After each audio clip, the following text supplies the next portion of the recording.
2011년 3월 일본의 거대 인터넷 게시판 2채널에 하나의 스레드가 올라왔다. 아이디 하나쿠를 쓰는 그는 이렇게 이야기를 시작했다. 얼마 전 도쿄 가와타초에 계시는 할아버지 댁에 다녀왔어. 할아버지는 젊었을 적 의사셨는데 지금은 은퇴하시고 집에서 여생을 보내고 계시지. 할아버지의 서재에는 정말이지 셀 수 없을 정도로 많은 책들이 꽂혀 있어. 대부분은 따분한 의학서적이라 솔직히 나는 별 흥미를 느끼지 못해서 평소엔 잘 들어가지도 않았어. 그런데 그날은 학교 시험에 코앞이라 어쩔 수 없이 할아버지 댁에서도 시험 공부를 해야 했어. 조용하게 집중할 곳이 필요했고, 그래서 난 할아버지 서재의 묵직한 문을 열고 들어갔지. 쿰쿰한 종이 냄새가 코를 찔렀지만 이내 익숙해졌어. 한참을 빽빽한 글자들과 씨름하다가 머리라도 식힐 겸 책장 이곳저곳을 둘러보기 시작했어. 그러다 문득 다른 의학 서적들 틈새에서 전혀 어울리지 않는 한 권의 잡지책이 눈에 띄었어. 뜻밖에도 그건 의학 잡지가 아니라 전 세계의 불가사의한 현상과 초자연적인 이야기를 다루는 유명한 괴담 전문지 월간 무의 1982년 8월호였어. 설마 할아버지도 이런 걸 보셨나 하는 생각에 혼자 피식 웃었지. 난 원래 이런 괴담류를 꽤나 좋아하는 편이라 횡재라도 한 듯 신나서 잡지를 펼쳐보기 시작했어. 그런데 이 잡지 어딘가 이상한 거야. 특정 페이지 한 지점이 마치 무언가를 감추고 있는 것처럼 볼록하게 튀어나와 있었어. 마치 누가 일부러 뭔가를 끼워 넣은 것처럼 말이야. 호기심을 이기지 못하고 자연스럽게 볼록 튀어나온 부분을 펼쳐보았어. 그리고 그 안에서 오래된 봉투 하나를 발견했지. 겉면은 누렇게 바래고 주름져 있었지만 또렷하게 쓰인 보낸 사람 이름이 눈에 들어왔어. 이시시로. 나는 그 이름을 보는 순간 잠시 숨을 멈췄어. 왠지 모르게 익숙한 이름이었거든. 어디선가 분명히 들어본 적이 있는데 정확히 누구인지 바로 기억이 나질 않아서 머뭇거렸지. 그러는 동안에도 내 시선은 다시 봉투가 있던 잡지 페이지로 향했어. 봉투가 끼워져 있던 페이지에는 학교의 7대 불가사의, 화장실에 하나꽃이야 관한 이야기가 실려 있었는데 그 내용 위로 붉은 펜으로 무언가 이상한 메모 같은 게 휘갈겨져 있었어. 혼란스러운 낙서들 사이에서 유독 나의 시선을 끄는 글귀가 있었어. 마치 누군가 절규하며 쓴 듯 핏빛 같은 빨간 글씨로 이렇게 쓰여 있었지. 난 용서받을 수 없는 짓을 저지르고 말았다. 이 글귀를 본 순간 왠지 모를 불길한 예감이 등줄기를 타고 스며들었어. 마치 열어서는 안 될 판도라의 상자를 건드린 것 같은 섬뜩한 기분이 들었지. 나는 더 이상 잡지나 편지 봉투에 송대렴돌해다지 않았어. 일단 공부나 하자는 생각에 잡지와 편지 봉투를 다시 원래 자리에 조심스럽게 넣어두고 시험 공부를 이어갔어. 그날 저녁을 할아버지 댁에서 간단히 해결하고 부모님과 함께 서둘러 집으로 돌아왔지. 늦은 시간이었지만 왠지 모를 불안감에 쉽사리 잠이 오질 않았지. 그런데 그날 밤 늦게 할아버지 댁에서 전화 한 통이 걸려왔어. 곤히 잠들어 있던 엄마가 전화를 받더니 이내 내 이름을 불렀어.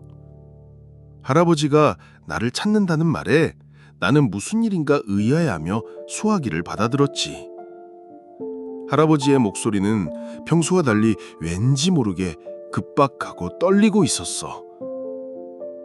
서재에서 그 봉투를 보았느냐? 나는 순간 망설였지만 사실대로 대답했어. 잡지를 보긴 했는데 딱히 편지를 열어 내용물까지는 보지 않았어요. 내 말을 들은 할아버지는 한동안 아무런 말도 없었고 수화기 너머로는 1, 2분가량의 길고 긴 정적이 흘렀어. 마치 깊은 심해에 혼자 던져진 듯한 압박감에 숨이 막힐 지경이었지. 내가 겨우 무슨 일이에요, 할아버지? 라고 묻자 할아버지는 깊은 한숨과 함께 너에게 미안하다는 알 수 없는 말만을 남기고 전화를 끊으셨어. 나는 영문을 알 수 없어 고개를 갸웃거렸지만 대수롭지 않게 여기며 전화를 끊고 그대로 침대로 향했어.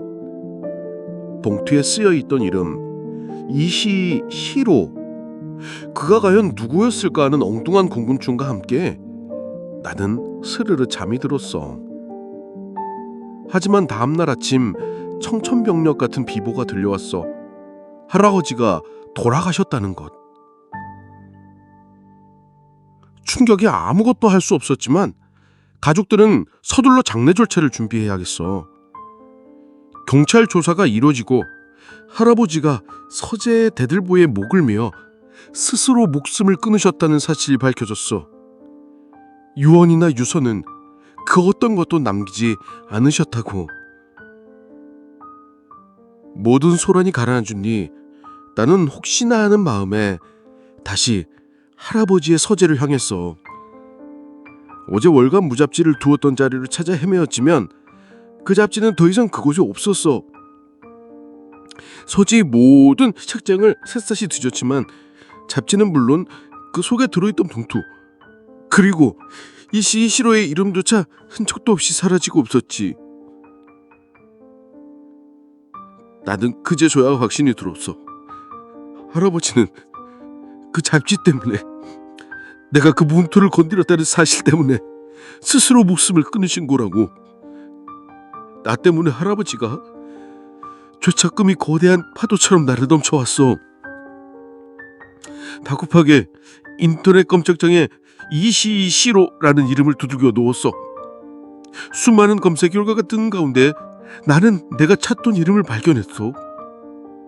이시이 시로, 일본 제국 육군 군의관이자 악명 높은 7.13부대의 사령관, 세훈전 연구가 인간을 계산으로 한 잔혹한 신체 실험을 주도했던 일본에 낳은 최악의 괴물 중 하나. 19세기 말 일본의 한 평범한 마을에서 태어나 20세기 중반 인류 역사상 가장 잔혹한 실험의 총책임자가 되었던 한 남자가 있었다.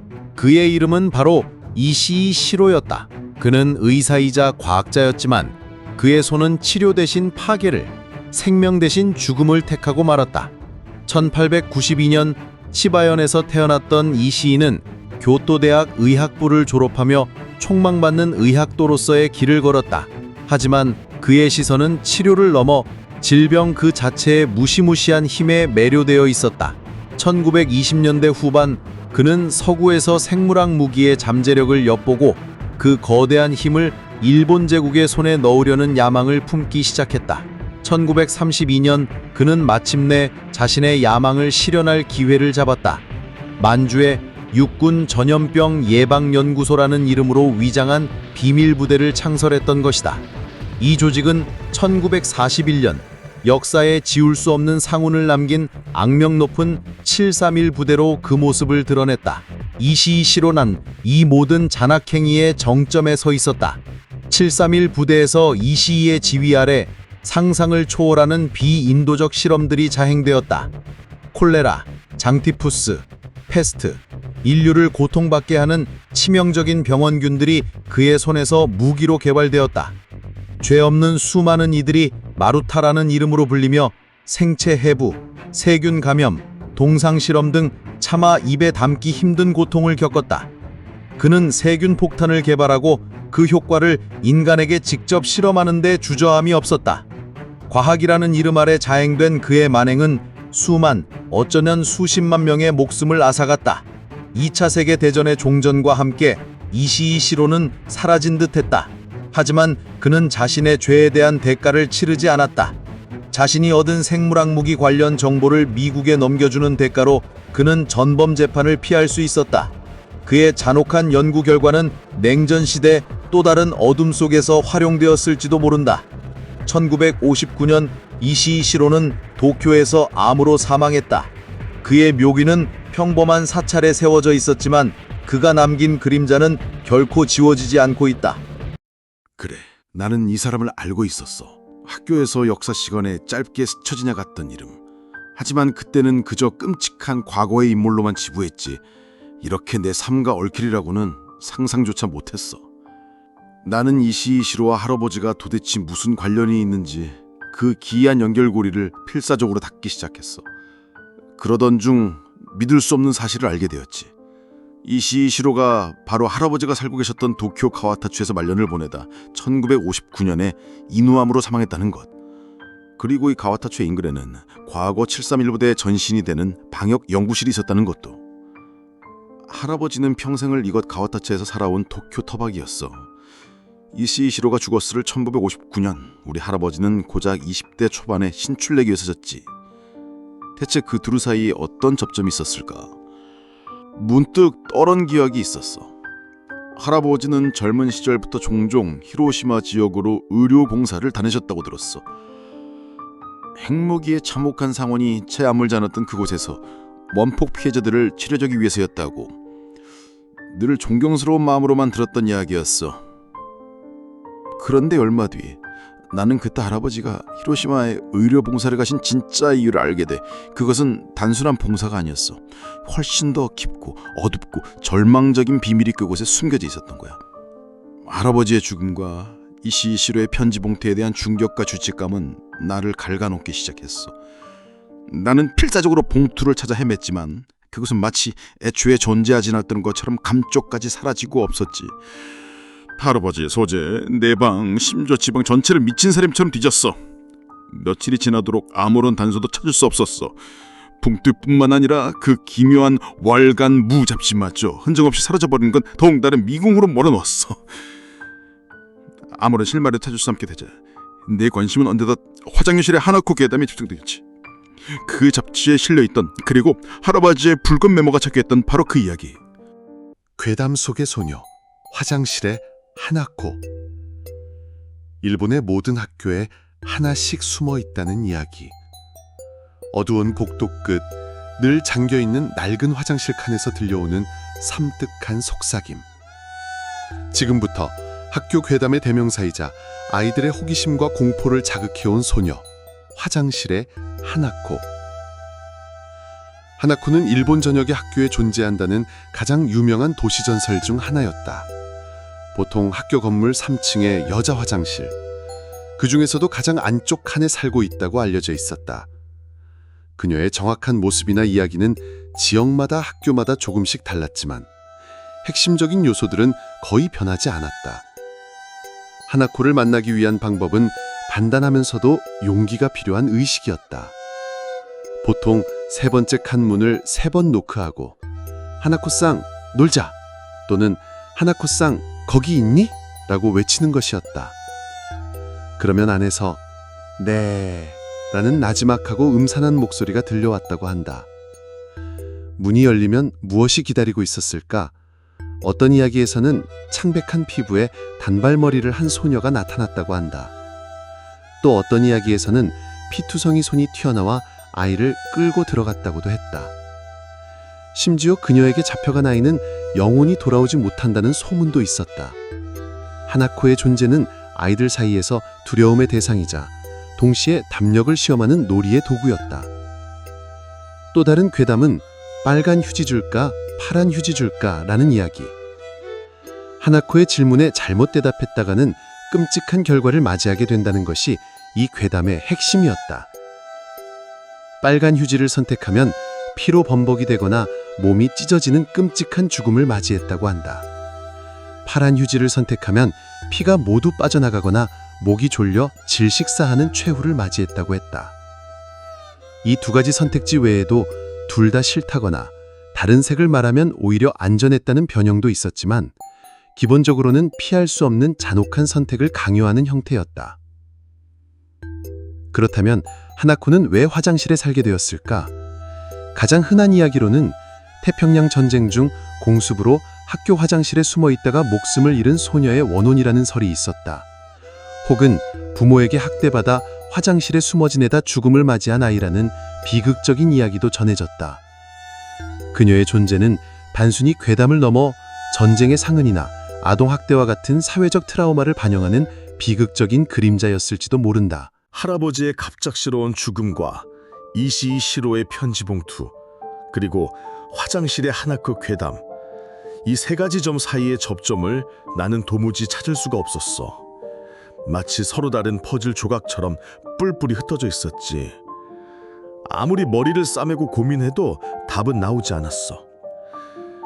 결국 나는 아무런 단서도 찾지 못한 채 할아버지의 죽음과 이시 시로의 편지 봉투에 얽힌 미스터리를 가슴속 깊이 묻어버릴 수밖에 없었어. 무거운 비밀을 짊어진 채 나는 다시 일상으로 복귀했고 할아버지를 존경했던 마음을 따라 의대에 진학하게 되었지. 내가 할아버지를 이토록 존경하게 된 결정적인 계기는 다름 아닌 한 장의 오래된 사진이었어. 젊었을 때 할아버지는 히로시마 원폭 피해자들을 치료하기 위해 무료 봉사를 다니셨는데 바로 그때 찍은 사진이었지. 할아버지와 함께 사진 속에 있던 아이는 방사능 피폭 피해자가 낳은 아이였는데 기형아라는 사실을 알게 된 부모는 아이를 버렸다고 해. 패전 후 일본에는 고아가 넘쳐났지만 히로시마 원포대의 영향을 직접적으로 받은 그곳에는 정말이지 너무나 많은 고아들이 있었어. 할아버지는 특히 이러한 고아들, 그 중에서도 방사능 피폭으로 인한 심각한 피해를 입은 아이들을 돕는 데 주력하셨다고 들었어. 그리고 그때 찍은 바로 그 사진 한 장이 어린 나에게는 엄청난 감명을 줬어. 사진 속 여자아이는 대략 10살가량으로 보였는데 보통 사람들이 생각하는 기형적인 외모 대신 손틀처럼 새하얀 피부색과 어딘가 몽환적인 눈빛이 정말 인상적이었어. 어릴 적 내가 할아버지에게 사진 속 여자아이에 대해 물은 적이 있었는데 할아버지는 그녀의 뇌 속에 벌레가 들어갔다는 알 수 없는 말씀을 하셨어. 지금 와서 생각해보면 아마도 방사능에 피폭된 그녀의 엄나 때문에 생긴 심각한 뇌발표 장애를 어린 손자에게 충격 없이 설명해 주기 위해 그렇게 말씀해 주셨던 것 같아. 시간이 흐르고 의대에 진학하여 잊고 지났던 그 소녀의 이름이 불현듯 마치 거대한 전기가 흐르듯 내 머릿속을 강타했어. 하나코. 그래, 그 아이의 이름도 하나코였어. 내 온몸은 알 수 없는 불길한 기운으로 소름이 돋고 손끝부터 발끝까지 미친 듯이 떨리기 시작했어. 1950년대 가와타초를 중심으로 퍼졌던 화장실의 하나코 괴담, 그리고 할아버지의 서재에 월간 무 잡지 속에 붉은 펜으로 적혀있던 화장실의 하나코 이야기. 이 모든 것이 마치 톱니바퀴처럼 맞물리는 듯한 섬뜩한 기시감에 나는 정신을 차릴 수 없었어. 그 순간 나는 잡지에 적혀있던 뻘간 결실을 다시금 떠올렸어. 난 용서받을 수 없는 짓을 저지르고 말았다. 대체 할아버지가 무슨 짓을 저질렀다는 걸까? 하지만 애초에 그 빨간 글씨를 할아버지가 썼다는 것조차 확신할 수 없는 부분이었고 나는 또다시 혼란에 빠지고 말았지. 내가 아는 할아버지는 절대로 그런 끔찍한 일을 저지를 사람이 아니었어. 나는 애써 그런 생각들로 마음을 진정시키려 노력했어. 지금까지는 할아버지의 죽음을 파헤쳐 왜 그런 극단적인 선택을 하셨는지 진실을 알아내고 싶었어.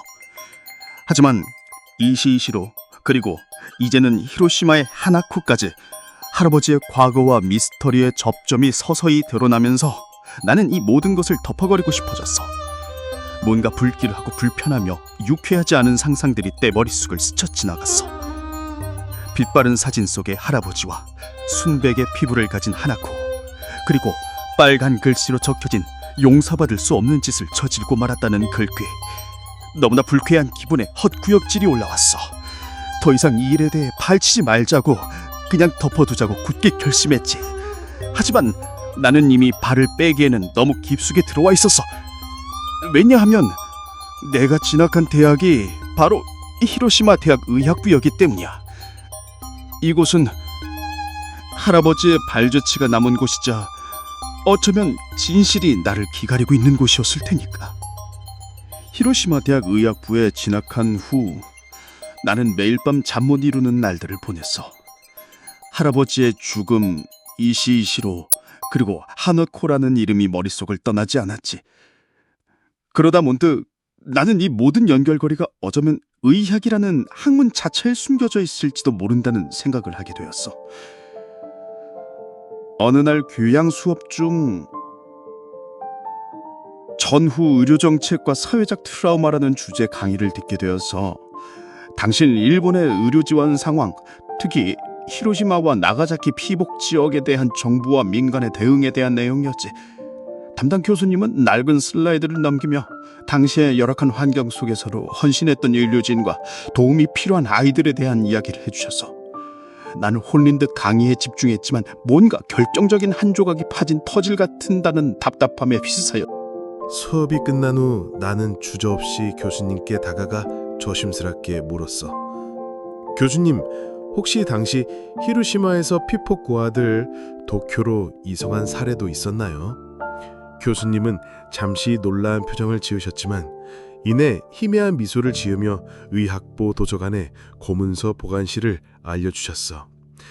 일반 학생들은 잘 찾지 않는 곳이지만 당시 의료 봉사에 대한 상세한 기록들이 보관되어 있을 겁니다.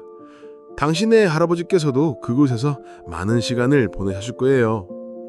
그 말을 듣는 순간 내 심장은 쿵 하고 바닥으로 떨어지는 것 같았어. 할아버지가 이 대학에 오셨다고? 나는 홀린 듯 도서관 가장 깊숙한 곳에 숨겨진 그 보관실로 향했어. 곰팡이 냄새가 진동하는 어둡고 서늘한 공간. 수많은 먼지 쌓인 서류철들 사이를 헤매다 마침내 내 눈을 사로잡는 찢어진 표지의 낡은 서류철을 발견했어. 표지에는 삐뚤빼뚤한 글씨로 히로시마 가와타초 아동 의료 이송 프로젝트라고 쓰여 있었지. 떨리는 손으로 서류철을 열었을 때 가장 먼저 눈에 들어온 것은 빛바랜 종이에 인쇄된 의료진 명단이었어. 그리고 그 명단의 가장 상단 붓글씨로 또렷하게 쓰인 이름은 내 할아버지의 이름이었다. 나는 그 자리에서 그대로 얼어붙었어. 심장이 미친 듯이 요동치고 머릿속이 쇠하해지는 듯한 엄청난 충격이 온몸을 강타했어. 설마 할아버지가 이 기록의 당사자일 줄이야. 이 떨림은 단순한 놀라움을 넘어선 마치 거대한 어둠의 심연이 나를 빨아들이는 듯한 섬뜩한 공포였어. 나는 손끝이 하얗게 질리도록 명단을 움켜쥐었어. 의료진 명단 아래에는 이송된 아이들의 이름과 간략한 특징이 적혀져. 그리고 그곳에는 내 눈을 의심케 하는 충격적인 진실이 숨겨져 있었지. 할아버지는 그 모든 아이에게 한 명도 빠짐없이 이름을 붙여주고 계셨어. 그런데 그 이름이 전부 하나코였다는 소름 돋는 진실. 히로시마 고아원 사무실 하나코, 미야지 임시로 요소 하나코 다시비, 가와다초 이송 대기가 많고 다시디 끝없이 이어지는 하나코들의 이름. 수십 아니 수백 명에 달하는 하나코들. 내 온몸은 알쓰없는 불길한 기운으로 소름이 돋고 떨리기 시작했어. 사진 속 새하얀 피부의 하나코, 그리고 1950년대 가와타초를 중심으로 퍼졌던 화장실의 하나코 괴담. 이 모든 조각들이 성직하게 맞춰지기 시작했어. 할아버지가 히로시마에서 도쿄를 데려왔던 그 수많은 하나코들은 대체 어디로 가는가? 그리고 그 아이들이 이시의 시로와 그리고 화장실의 하나코 괴담과 없던 관련이 있는 걸까? 용서받을 수 없는지 할아버지가 월간부 잡지에 남긴 그 붉은 글씨의 의미가 이제야 비틀린 형태로 내게 다가오고 있었어. 나는 그 수렵철에 품고 있는 진실의 무게에 압도당해 그 자리에서 주저앉을 수밖에 없었지. 히로시마의 고문서 보관실에서는 더 이상 아무런 단서도 찾을 수 없었어. 할아버지의 이름과 수많은 하나코들의 기록은 나에게 지독한 질문만을 남겼을 뿐 그 이상의 실마리는 주지 않았지. 주말을 맞아 도쿄 본가로 돌아온 나는 다시 한번 과거 일본 제국 육군 군의학교에 방역연구실이 있었다는 가와타초 인근을 찾아가 보았어. 하지만 제2차 세계대전 패전과 함께 일본군이 해체되면서 그 방역연구실도 함께 사라졌고 이제는 흔적조차 찾아볼 수 없었어. 결국 도쿄에서도 나는 아무런 소득도 건지지 못했어. 그때 내 머릿속을 강렬하게 스쳐 지나간 것은 바로 할아버지 서재에서 발견했던 그 기묘한 괴담작지 월간무였어. 한간에는 이시이 시로가 전범 재판 이후에도 비밀리에 도쿄로 돌아와 연구를 이어나갔다는 소문이 돌았고, 화장실의 하나코에 관한 괴담의 정체를 파헤치기 위해서라도 이 모든 비밀을 가장 잘 알고 있을 만한 월간 무를 찾아보는 것이 유일한 희망 같았지. 나는 인터넷을 뒤져 월간 무의 본사 주소를 알아냈어. 도쿄도 미나토구 니시신바시 2초매 23번 153 도요카이지 빌딩 4층. 떨리는 마음으로 그곳을 찾아갔고 마침내 나는 월간 무의 5대 편집장인 미카미 다케아를 만날 수 있었어. 그는 온화한 인상이었지만 눈빛은 예리하고 무언가 범상치 않은 분위기를 풍겼지. 그 자리에서 나는 할아버지에게 일어난 일, 이시이시로의 편지 봉투, 그리고 히로시마의 하나쿠들 이야기를 꺼냈어. 미카미 편집장은 내 이야기를 조용히 듣더니 고개를 끄덕이며 입을 열었어. 그리고 그곳에서 나는 이시이시로와 하나코에 관한 괴담, 그리고 그 뒤에 숨겨진 상상조차 할 수 없었던 진실을 듣게 돼. 미카미 편집장은 고개를 끄덕이며 차분한 목소리로 이야기를 시작했어.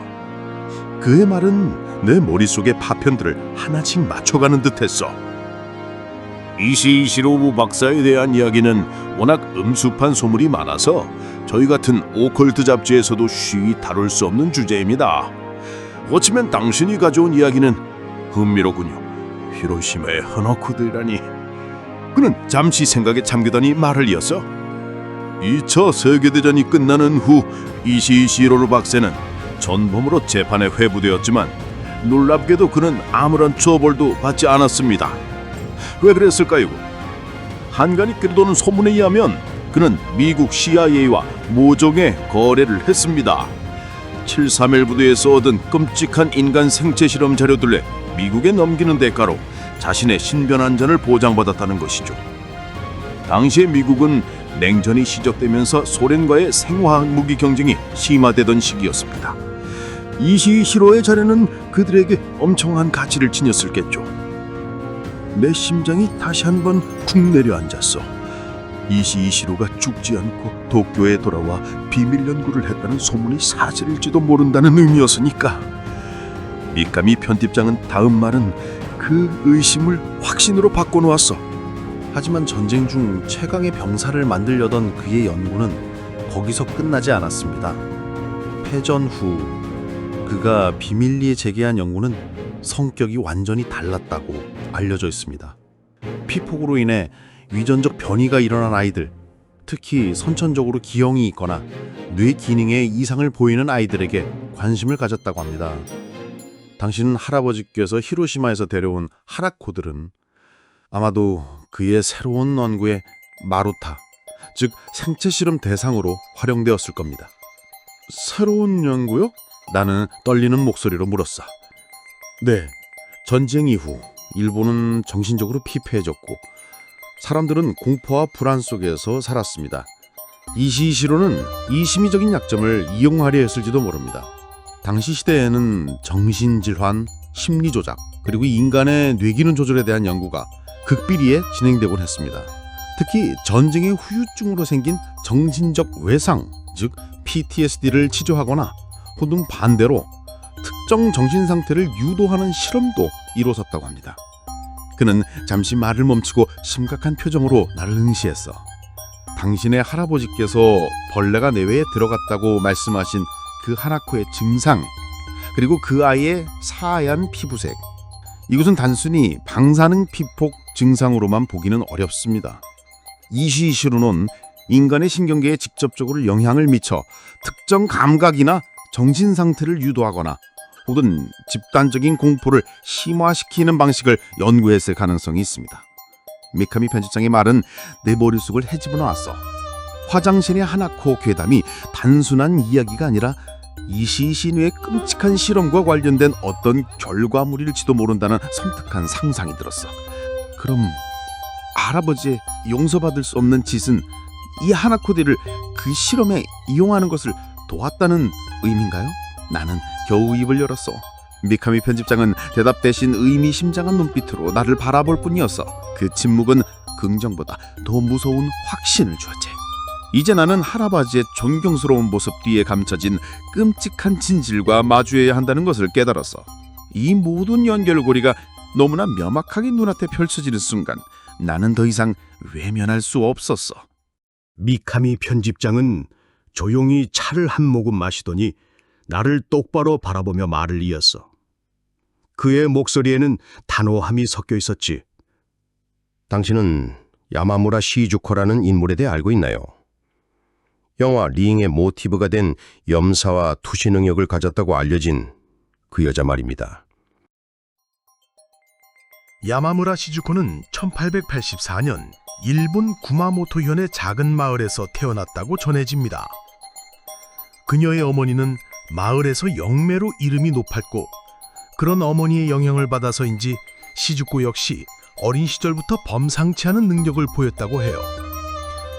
주변에서는 그녀를 신기하게 여기기도 하고 때로는 두려워하기도 했습니다.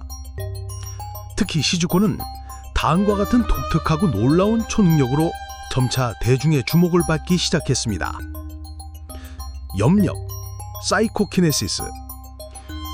시주코는 손 하나 대지 않고도 멀리 있는 물건을 움직이거나 형태를 변형시키는 능력을 보여주었습니다. 접시를 공중에 띄우거나 무거운 물건을 살짝 들어 올리는 등의 기현상을 연출해 사람들을 놀라게 했죠. 투시, 클라보연스. 그녀는 눈앞이 없는 것을 꿰뚫어 볼 수 있었습니다. 멀리 떨어진 장소에서 일어나는 일을 정확히 묘사하거나 밀봉된 봉투 속의 글씨를 읽어내는 등 마치 공간과 시간을 초월한 듯한 능력을 보여주기도 했습니다. 염사, 스포토그래피. 가장 신비롭고 센세이셔널했던 능력 중 하나는 바로 염사였습니다. 그녀는 자신의 마음속에 떠오른 이미지나 생각을 마치 카메라처럼 필름이나 인화지에 직접 새겨내는 것이 가능했습니다. 당시 이 능력은 수많은 과학자와 언론인의 호기심을 자극했죠. 1900년대 초반 일본에서는 서구의 영향을 받아 심령현상과 초능력에 대한 사회적 관심이 폭발적으로 증가했습니다. 시주코는 이러한 초능력 붐의 중심에 서게 되었고 그녀의 신비한 능력은 순식간에 일본 전역에 알려졌습니다. 수많은 신문과 잡지가 그녀의 기이한 능력을 앞다투어 보도했고 그녀는 여러 차례 공개 실험에 참여하며 자신의 능력을 증명하려 노력했습니다. 하지만 당시 일본 사회는 서구의 근대 과학을 맹목적으로 추종하던 시기였습니다. 과학적 증명을 최우선으로 여기는 주류 학계와 언론은 시주코의 초능력을 맹렬히 비난하고 공격했습니다. 그들은 시주코를 단순한 사기꾼으로 매도하며 그녀의 능력을 교묘한 트릭이나 심적인 속임수로 치부했습니다. 공개 실험에서 일부 실패하거나 과학자들이 요구한 엄격한 통제 속에서 능력을 제대로 발휘하지 못할 때마다 그녀는 더욱 큰 비난에 직면해야 했습니다. 과학적 서구가 지배적인 시대 분위기 속에서 초자연적 현상을 받아들이기는 쉽지 않았고 결국 시주코는 대중의 관심에서 멀어져 홀연히 자취를 감추게 됩니다. 그녀의 신비로운 삶은 그렇게 비극적으로 막을 내린 듯 보였죠. 그녀는 1900년대 초반에 활동했지만 학자들과 언론에 의해 사기꾼으로 매도당하고 대중에게서 사라졌죠. 그런데 이시 시로 박사는 그녀에게 관심을 가졌습니다. 시즈코의 능력이 피폭으로 인해 특이한 신경 반응을 보이는 아이를, 즉 하나코들의 잠재된 능력을 발현시키는 강력한 촉매제가 될 수 있다고 판단한 겁니다. 나는 충격으로 숨을 들이켰어. 전혀 예상치 못한 연결고리였지. 미카미 편집장과의 만남 이후 나는 할아버지의 편지가 단순히 사라진 것이 아니라 할아버지 스스로 특정한 곳에 섬겼을 것이라는 확신을 가지게 되었어. 용서받을 수 없는 짓이라는 메시지와 괴담의 실체에 대한 의문은 나를 잠시도 가만히 두지 않았죠. 할아버지가 편지를 숨겼을 만한 곳, 나만이 알 수 있는 혹은 나에게 보여주고 싶어 했던 곳을 필사적으로 떠올리기 시작했어. 그러다 문득 할아버지의 서재에서 발견했던 월간 무우 잡지가 사라진 것이 떠올랐어. 그 잡지 안에 편지 봉투가 끼워져 있었으니 할아버지가 편지를 숨겼다면 그 잡지와 관련된 곳일 수도 있다는 생각이 번개처럼 스쳤지. 할아버지는 내가 그 잡지를 발견하고 봉투까지 보았다는 사실을 아시고는 전화를 끊으신 다음 스스로 목숨을 끊으셨어. 어쩌면 그 잡지가 할아버지가 나에게 남긴 마지막 단수였을지도 몰라. 나는 주말을 맞아 다시 도쿄 본가 할아버지 댁으로 향했어. 서재의 문을 열고 들어서자 쿰쿰한 종이 냄새와 함께 알 수 없는 압박감이 나를 짓눌렀어. 할아버지의 이웃품을 정리하며 이미 여러 번 사사치 뒤져본 곳이었지만 이번에는 달랐어. 미카미 편집장의 이야기 그리고 수많은 하나쿠들의 이름이 내 머릿속을 맴돌았지. 나는 이시시로의 편지가 일반적인 방법으로는 찾을 수 없는 곳에 어쩌면 할아버지만이 아는 방식으로 숨겨져 있을 것이라고 직감했어. 나는 할아버지의 서재를 다시 한번 천천히 둘러보기 시작했어. 책장은 하나하나 손으로 쓸고 책꽂이의 높낮이를 점검하고 삐뚤어진 책들을 바로잡았지. 그때 평소 내가 잘 들여다보지 않던 가장 오래되고 낡은 책장 한 구석에서 눈이 띄는 틈새를 발견했어. 오래된 나무 책장의 뒷판과 벽 사이, 마치 무엇인가를 숨기기 위해 일부러 만들어진 듯한 미세한 공간이었어. 손가락을 넣어보니 틈새 안쪽에 뭔가 단단한 것이 만져졌어. 나는 조심스럽게 그것을 끌어내려고 애썼고 마침내 낡은 나무 조각이 떨어져 나가면서 그 안에 숨겨져 있던 작은 공간이 드러났어. 그 안에는 먼지가 두껍게 쌓인 맑은 나무 상자가 내려 들어 있었어. 떨리는 손으로 상자를 열자 가장 먼저 눈에 들어온 것은 바로 내가 할아버지 서재에서 봤던 그 월간무 1982년 8월호였어. 그리고 그 위에는 누렇게 마른 이시시로의 편지 봉투가 고스란히 보여져 있었죠. 봉투는 내가 처음 봤던 그대로였지만 그 옆에는 할아버지의 낡은 일기장 한 번과 함께 빛바른 사진 몇 장이 더 놓여 있었어. 할아버지가 의도적으로 내가 이 모든 진실에 다가갈 때까지 기다렸다가 이제야 나에게 보여주고 싶어 했던 비밀들이 이 상자 안에 담겨 있었던 거야. 할아버지의 편지 속에서 나는 이시시로의 잔혹한 실험에 대한 더 구체적인 내용을 마주해야 했어. 편지에는 하나코들이 투시 능력 개발을 위해 빨간색과 파란색에 대한 끔찍한 훈련을 받았다는 내용이 담겨 있었어. 이시시로는 아이들에게 극도로 어두운 방에서 오직 빨간색 빛이나 파란색 빛만을 번갈아 비추며 특정 이미지나 숫자를 투시하게 하는 훈련을 반복했어.